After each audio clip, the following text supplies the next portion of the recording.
চিস্তিয়া তরিকার মুরিদ যারা তারা অনেকেই এই ঘটনাটা জানে। খাজা বাবা একদিন ডাক দিল কুতুবউদ্দিন বখতিয়ার কাকিকে, কুতুবউদ্দিন, আমি কত দেশে দেশে ইসলাম প্রচার করলাম, মানুষকে বায়াত করাইলাম, মুরিদ করাইলাম।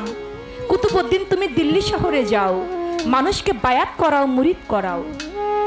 কুতুবউদ্দিন বলে, দয়াল, দিল্লি শহর কত বড় শহর, যদি কোনো বিপদে পড়ে যাই, বলে তুমি বিপদে পড়ে গেলে আমাকে তুমি স্মরণ করো, তাহলে তোমার কোনো বিপদ থাকবে না। গুরুচরণে একটা ভক্তি দিয়ে কুতুবউদ্দিন চলে গেল দিল্লি শহরে। এত বড় শহর কোথায় গিয়ে উঠবে? দিল্লি শহরের যিনি বাদশাহ ছিলেন, বাদশাহ শামসুদ্দিন আলতামাজ, তার দরবারেই গিয়ে উঠলেন। উঠা মাত্র 1 মাস হয়ে গেছে, খাজা বাবার নামের উপরে হাজার হাজার মুরিদ হয়ে গেছে কুতুবউদ্দিনের হাতে।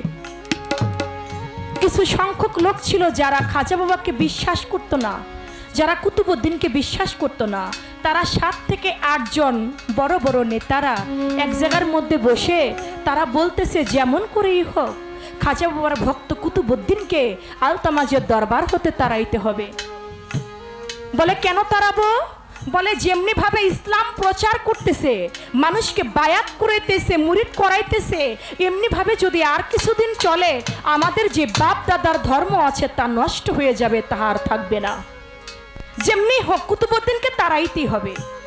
6 থেকে 7 জনের মধ্যে একজন লোক বলে, আমি জানি কেমন করে তাড়াতে হয়। বলে, কেমন করে?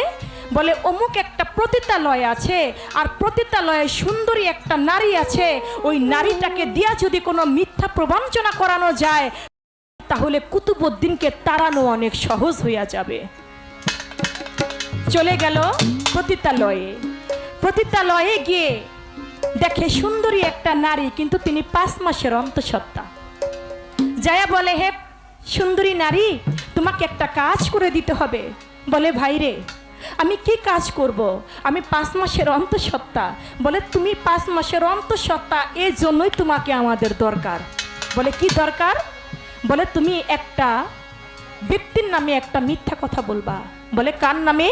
বলে, খাজা বাবার একজন ভক্ত কুতুবউদ্দিন বখতিয়ার কাকি, তার নামে। বলে, কি মিথ্যা কথা বলবো? বলে, বলবে তোমার সাথে ভালোবাসার সম্পর্ক করে তোমার গর্ভের মধ্যে একটা সন্তান ধারণ করছে, এই সন্তান এখন কুতুবউদ্দিন স্বীকার করে না। বলে, এই বিচারটা আমি কোথায় গিয়ে দিব? বলে, বাদশাহ আলতামাজের দরবারে দিবে। এমন তো অবস্থায় বাজানামা বিচারের কাজ শুরু হইয়া গেছে। ওই মহিলা দৌড়াইয়া বাদশাহ আলতামাজের দরবারেতে গেছে। যাইয়া বলে, বাদশাহ নন্দন, আমি আপনাকে জানাই, আজকে সমস্ত মানুষের বিচার পরে হবে বাদশাহ। আমি অবলা নারী, আমার বিচার চাই। বাদশাহ ছিলেন ন্যায়পরায়ণ বাদশাহ, মায়েদের খুব ভালোবাসতো। বলে, বলো মা, তুমি কি বিচার নিয়ে এসেছো? বলে, বাদশাহ রে, তুমি আমার দিকে লক্ষ্য করে তাকিয়ে দেখো, আমার সাথে একজন লোক ভালোবাসার সম্পর্ক করে আমার গর্ভের মধ্যে একটা সন্তান ধারণ করছে। এই সন্তানটা এখন সে স্বীকার করে না বাদশাহ। আমি এই বিচারটা আপনার দরবারে দিলাম। বলে, সেই লোকটা কি আমার এই দরবারে আছে? বাদশাহ আছে। বলে, সেই লোক যদি আমার দরবারে থাকে, আমি তো দিল্লির বাদশাহ, আমি দাঁড়িয়ে কথা দিলাম, তার উপযুক্ত সাজা না দিয়ে আমি আমার এই চেয়ারে বসবো না। বলো মা, কে তোমার এত বড় সর্বনাশ করছে? বলে, আর কেউ না বাদশাহ, তুমি যাকে গুরু রূপে তোমার হৃদয়ের আসনে বসিয়েছ, তুমি যাকে ডান পাশে চেয়ারে বসিয়েছ, সে আর কেউ নয়, তোমার মুর্শিদ কুতুবউদ্দিন বখতিয়ার কাকি। কয়, আমার দয়াল এত বড় পাপ কাজ করছে? কয়, হ্যাঁ করছে। কয়, মহিলা সাবধানে কথা বলো, তোমার কোনো সাক্ষী আছে? ওই 7 জন লোক দাঁড়িয়েছে, আমরা এই সাক্ষী। বলে, কি দেখেছ? বলে, প্রতিদিন রাত্রেবেলা দেখেছি আপনার দয়াল কুতুবউদ্দিন ওই মহিলার বাড়িতে যাওয়া আসা করত। কি হয়েছে না হয়েছে ভরা সবাই, এত কিছু বলা যাবে না। সাক্ষী পেয়ে গেছে, বাদশার তো বিচার করতে হবে। বাদশাহ গুরুকে বলে, কুতুবউদ্দিন, আমি খাজা বাবাকে বিশ্বাস করে তোমার হাতে হাত রেখে আমি বায়াত গ্রহণ করেছিলাম। আমার মনে হয় তুমি গুরু আমার সঠিক গুরু না। তুমি আমার দরবার হইতে এই মুহূর্তে চলে যাবে, আর কোনোদিন আসবা না, তোমার মুখ আমি দেখতে চাই না, এটাই তোমার জন্য বড় সাজা। তুমি আমার দরবার থেকে এই মুহূর্তে চলে যাও। ভক্ত তারাই দেয় আমার না করছেন রে, ভক্ত তারাই দেয় আমার জব্বার চান রে, ভক্ত তারাই দেয় আমার সজীব চান রে। দয়াল কুতুবউদ্দিন সহ্য করতে পারে না, চেয়ার থেকে উঠে দাঁড়াইলো। দাঁড়াইয়ে আস্তে আস্তে করে সামনের দিকে, বাবার পা চলে না, মাটির মধ্যে বৈশা কুতুবউদ্দিনের দিকে তাকাইয়া কয়, কুতুবউদ্দিন।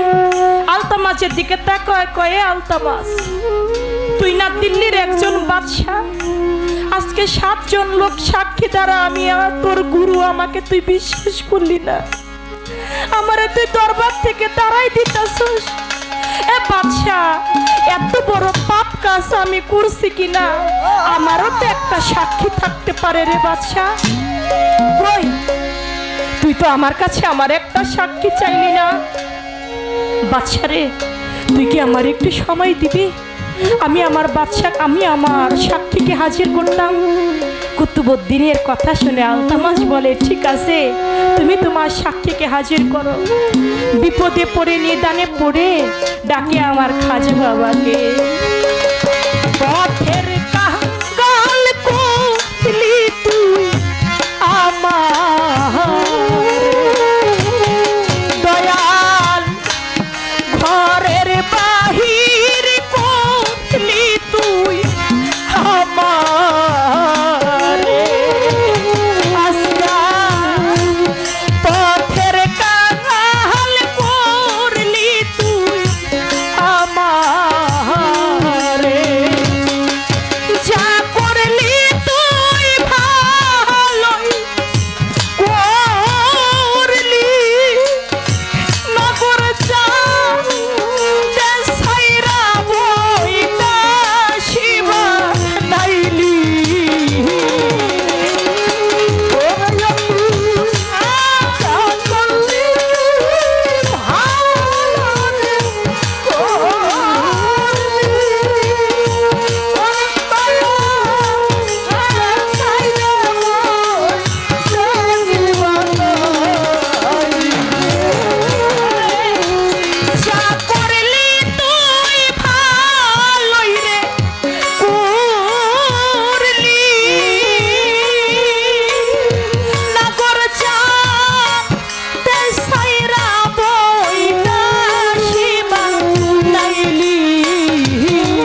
তুই আমারে, ওরে দয়াল পথের কাঙাল করলি তুই আমারে, দয়াল ঘরের বাহির করলি তুই,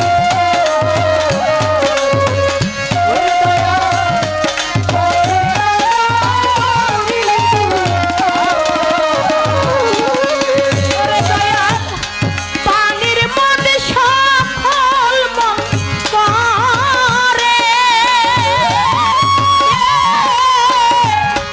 মনের দুঃখ মনে রইল রে,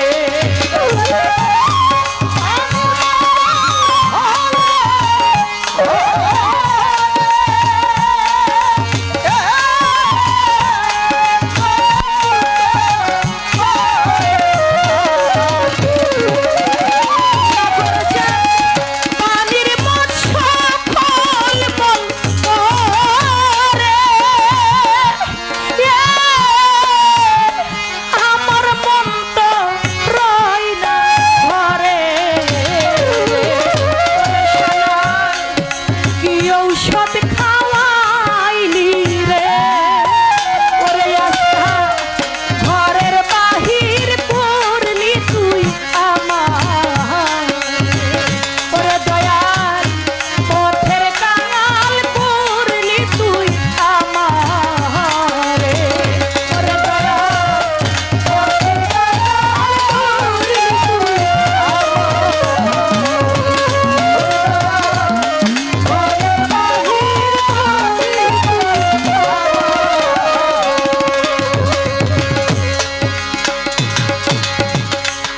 দয়াল ঘরের বাহির করলি তুই আমারে, পথের কাঙ্গাল করলি রে দয়াল তুই আমারে, যদি খাজা বাবা না পাঠাইতো কুতুবউদ্দিনকে তাহলে এই কলঙ্ক তার নামে হইতো না, তাই বলল দয়াল ঘরের বাহির করলি তুই আমারে।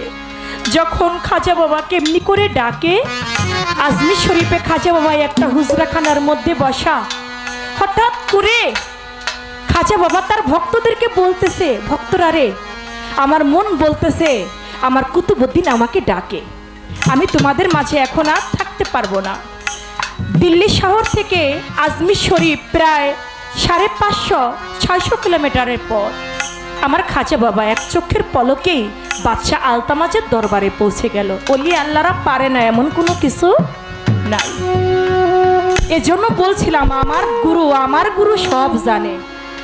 গুরু যিনি তিনি তো সবই জানে। আমি ব্যক্তি কাজল দেওয়ানের কথা বলি নাই, আমি আমার গুরুর কথাই বলেছি। আমার গুরু সব জানে। এটা যদি আমার মধ্যে বিশ্বাস না থাকে আমি তো ভক্তই হইতে পারবো না। তাই বলল, চোখের পলকের মধ্যে আলতামাজের দরবারে চলে আসলো। এসে দেখে কুতুবউদ্দিন মাটির মধ্যে বসা। কয় বাবা, আমার মন বলতেছিল তুমি আমি খাজা বাবা বলে তুমি আমাকে ডাকছো। বাজান এই দরবারে এত লোক কেন? তুমি মাটিতে বসা, তোমার চোখের মধ্যে পানি, কি হয়েছে তোমার? গুরুকে দেখলে তো ভক্তের জ্বালা এমনিই বেড়ে যায়। বলে বাজান, আজ তুমি ছাড়া আমার বড় সাক্ষী নাই। তুমি নিদানের কান্ডারি, তুমি ভবপারের কান্ডারি, তুমি পরপারের কান্ডারি। দয়াল, ছোটবেলায় বাবাকে হারিয়েছি, জন্মের পরে মাকে হারিয়েছি, জীবন যৌবন সব খাজা বাবা তোমারে সইপা দিছি। তুমি ছাড়া বড় সাক্ষী কেউ নাই। ও খাজা বাবা, তুমি যদি সত্যি আল্লাহর ওলি হও তাহলে তুমি বলবে ওই মহিলার গর্ভে যে সন্তানটি আছে ওই সন্তানটা কার, আমার নাকি অন্য কারো? আমার খাজা বাবা বলে এই সাক্ষী কারা? 7 জন লোক দাঁড়িয়েছে, আমরা এই সাক্ষী। বলে এই সাক্ষী আমি মানি না। সাক্ষী মানি, গর্ভের মধ্যে যে সন্তানটি আছে ওই সন্তানের সাক্ষী খাজা বাবা মানি। খাজা বাবা তার শাহাদাত আঙ্গুলি ইশারা করে বলতেছে, হে গর্ভের সন্তান, তুমি বলো তোমার পিতাকে। গর্ভের সন্তান খাজা বাবাকে একটা সালাম দিয়ে বলতেছে, খাজা বাবা, আমার যিনি পিতা আপনার কুতুবউদ্দিন না, আপনার কুতুবউদ্দিন নির্দোষ। আমার পিতা যেই 6 জন লোক সাক্ষী দিচ্ছে, এই 6 জনের মধ্যে একজন মাংসের দোকানদার। তিনি আমার আমার সর্বনাশ করেছে তিনি আমার বাবা, আপনার কুতুবউদ্দিন না। আপনার কুতুবউদ্দিনকে কেবলমাত্র তাড়াইবার জন্য, কলঙ্ক দেবার জন্য ওরা একটা ব্যবস্থা করেছে। দয়াল গো, যদি ওই রকম কোনো বিপদে আমিও পড়ে যাই, আমি কাজল দেওয়ান রূপে না, আমি মানি আমার গুরু, শ্রেষ্ঠ গুরু, সেদিন কি খাজা বাবার মতো এসে আমাকে উদ্ধার করবেন, নাকি আপনি কাজল দেওয়ান হয়ে আমাকে ডুবায় মারবেন? সেদিন আপনি আমাকে কি করবেন যদি এমন মহা বিপদে আমিও পড়ে যাই? সেদিন আপনি আমাকে রক্ষা করবেন নাকি আপনি আমাকে ডুবায় মারবেন? ওরে দয়াল, ঘরের বাহির